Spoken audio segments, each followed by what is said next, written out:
कार्तिक वदी अष्टमी को, करवा चौथ के 4 दिन बाद और दीपावली के 8 दिन पहले अहोई अष्टमी के दिन भगवान ने यहाँ पर स्नान किया है। और राधा जी से कहा है कि आज के बाद इन कुंडों में जो भी कोई पति पत्नी निसंतान या संतानहीन या जिनके पास बेटी बेटी हो, बेटा नहीं हो या जिनका बच्चा छींच जाए,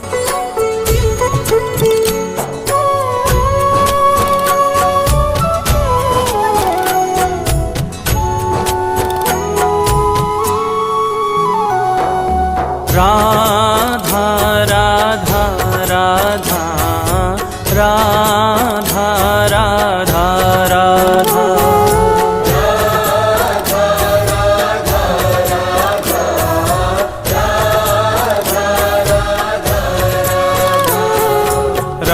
राधा राधा राधा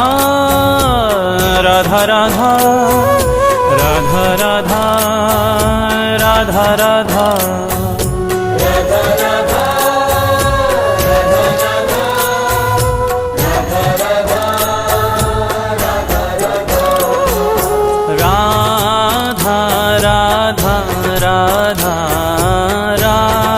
राधा राधा राधा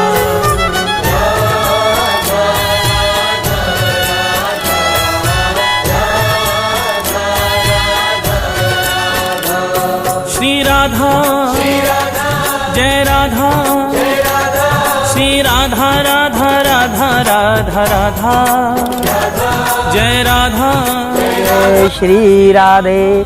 देखिए साहब, ये हमारा राधा कुंड है, ये बराबर में श्याम कुंड है। ये राधा जी ने अपनी चूड़ी के द्वारा और भगवान ने अपनी मुरली के द्वारा बनाया है। जब भगवान कृष्ण का जन्म हो गया था गोकुल के अंदर, तो जो उनका मामा था कंस, उनको पता चल गया कि देवकी के गर्भ से जो 8वीं संतान होगी वो मेरा काल होगा। इसके भय से कंस के भय से भगवान को गोकुल से नंदगांव के लिए शिफ्ट कर दिया गया। तो नंदगांव से भगवान डेली यहाँ पर गाय चराने आते थे और प्रतिदिन राधा रानी उनके लिए माखन लेके यहाँ आती थी और यहीं पर अपनी रासलीला वगैरह वो यहाँ करते रहते थे। एक दिन इस जगह का नाम पहले राधा कुंड नहीं था, इस जगह का नाम पहले अरिष्टवन था और यहाँ पर एक अरिष्टासुर नामक राक्षस राज्य करता था। तो कंस उसके पास आया और बोला कि तुझको भगवान जो कृष्ण है उसका वध करना है, कैसे भी करना है। वो बड़ा मायावी था और एक गाय के बछड़े का रूप धारण करके भगवान की गायों में आके सम्मिलित हो गया, लेकिन भगवान ने उसे अपनी दिव्य दृष्टि से पहचान लिया।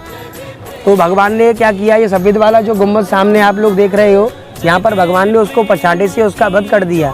इस वजह से राधा रानी विशेष नाराज हो गई और बोलने लगी कि ब्रज में जो भी कोई मनुष्य गौ हत्या करता है वो पहले गंगा स्नान करता है तभी उसका मुख देखते हैं, तो आप तो हत्यारे हुए। तो राधा रानी उनसे बहुत नाराज हो गई, ना ही उनके रासमंडल में आई और ना ही उनके लिए माखन लेके आई। तो भगवान बोले कि हे प्रिय, इसका कोई तो उपाय होगा। तो राधा रानी बोली कि हे प्रभु, आप सभी तीर्थों में जाइए और स्नान करके आइए, तभी आपका पाप मोचन होगा। तो भगवान बोले कि हे प्रिय, मैंने तो संकल्प ले रखा है कि जब तक मैं मामा कंस का वध नहीं करूँगा, ब्रज को 1 मिनट के लिए नहीं छोड़ूंगा। तो भगवान बोले मैं ऐसा करता हूँ, अपने एक कुंड का निर्माण करता हूँ। तो राधा रानी बोली ठीक है, तो मैं भी एक कुंड का निर्माण करती हूँ। तो भगवान ने अपनी मुरली के द्वारा और राधा जी ने अपने कंगन के द्वारा इन कुंडों का निर्माण किया है। तो राधा जी के कुंड में 70 फुट नीचे जो कुंड है जिसका नाम है कंगन कुंड, और भगवान के कुंड में जो 70 फुट नीचे कुंड है जिसका नाम है वज्रनाव कुंड।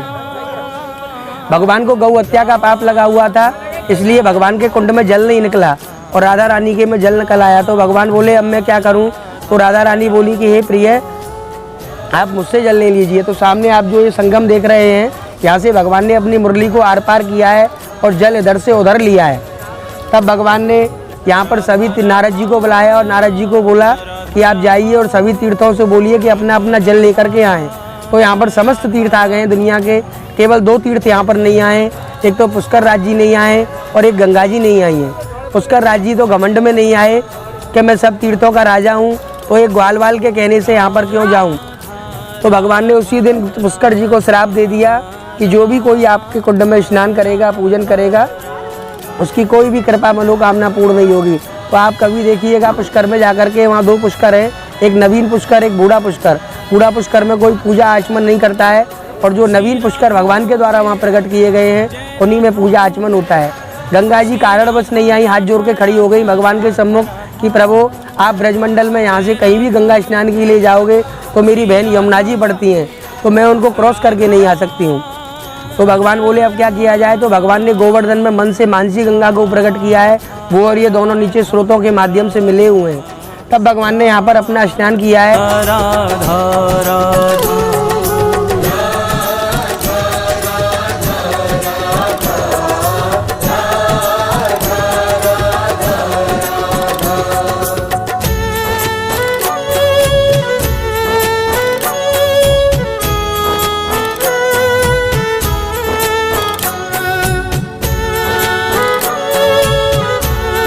वो दोनों पति पत्नी यहाँ पर व्रत करके अर्धरात्रि के 12 बजे स्नान करते हैं और एक फल छोड़ा जाता है। जो भी फल यहाँ पर छोड़ते हैं उस फल को 1.25 साल के लिए ग्रहण नहीं किया जाता है। 1.25 साल में हमारी राधा रानी श्याम सुंदर भगवान गोपाल की प्राप्ति करते हैं। यही हमारे इन कुंडों का विधि विधान है। अहोई अष्टमी विशेष करके इसी के लिए है, संतान प्राप्ति के लिए। जिन माताओं के बेटी हो या बेटा ही नहीं हो या कुछ भी नहीं हो, वो दोनों अर्धरात्रि को यहाँ पर आते हैं और स्नान करते हैं, तो उनकी मनोकामना 101% राधा रानी पूर्ण करती है। बोलिए जय जय श्री राधे। अब आपको मैं व्रत का विधान बताता हूँ, इस व्रत को कैसे किया जाता है। सप्तमी की रात्रि से ही जो भी कुछ आपने खा लिया है वो खा लीजिए। रात्रि के 12 बजे बाद कुछ भी नहीं खाना है, और जल या दूध या चाय ऐसी जूस वगैरह चीज़ ले सकते हैं। दोनों पति पत्नी अर्धरात्रि के 12 बजे जब राधा रानी का पूजन करने के बाद, स्नान करने के बाद, फल छोड़ने के बाद, अर्धरात्रि को जब तारों का अर्घ लग जाएगा, उसके बाद ही आपको खाना पीना जो भी करना है वो तभी होगा, तभी आपका व्रत पूर्ण माना जाएगा। बोलिए श्री राधे श्याम।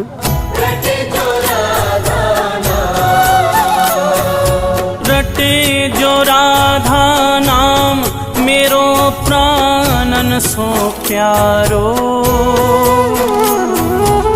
सत्य कहूँ ये नाम मेरो जीवन रखवारो, मेरो जीवन रखवारो, मेरो जीवन रखवारो, मेरो जीवन रखवारो।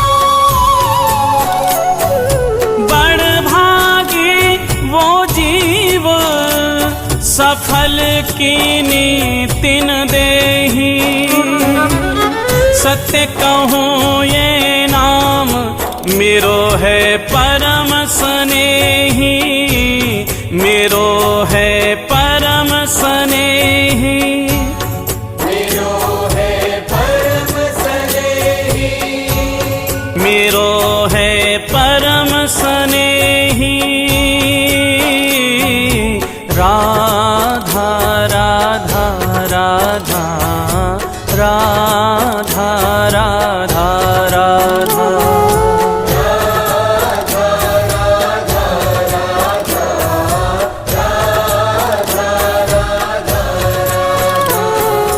राधा राधा राधा राधा राधा राधा राधा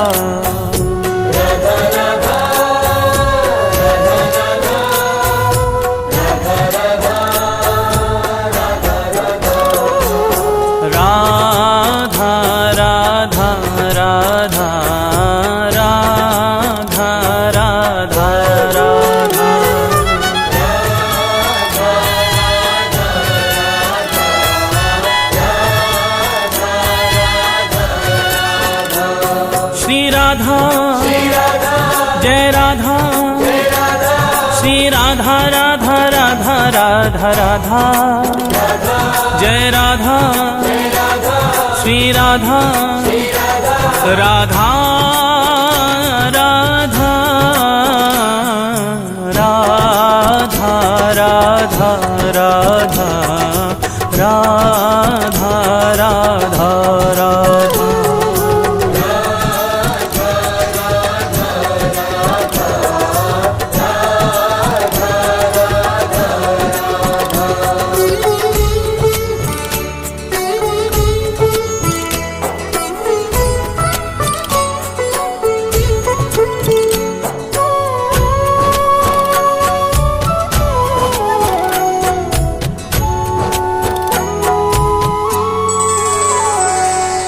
मगन प्रेम रा सुनत ही होत रसीले श्याम, बहुत रसीले श्याम।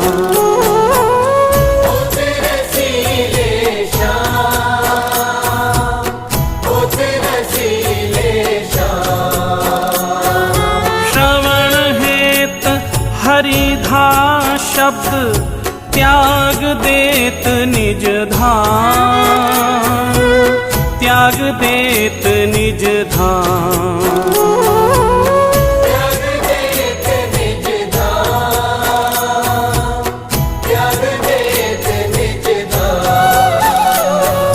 त्याग देत निज धाम नाम राधा मत वाले, पाछे पाछे फिरत नंद के लाल गवाले,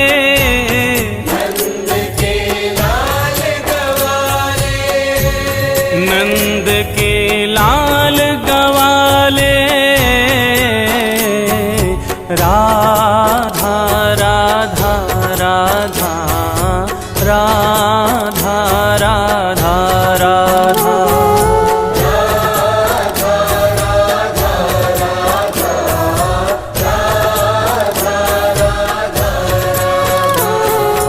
राधा राधा राधा राधा राधा राधा राधा राधा।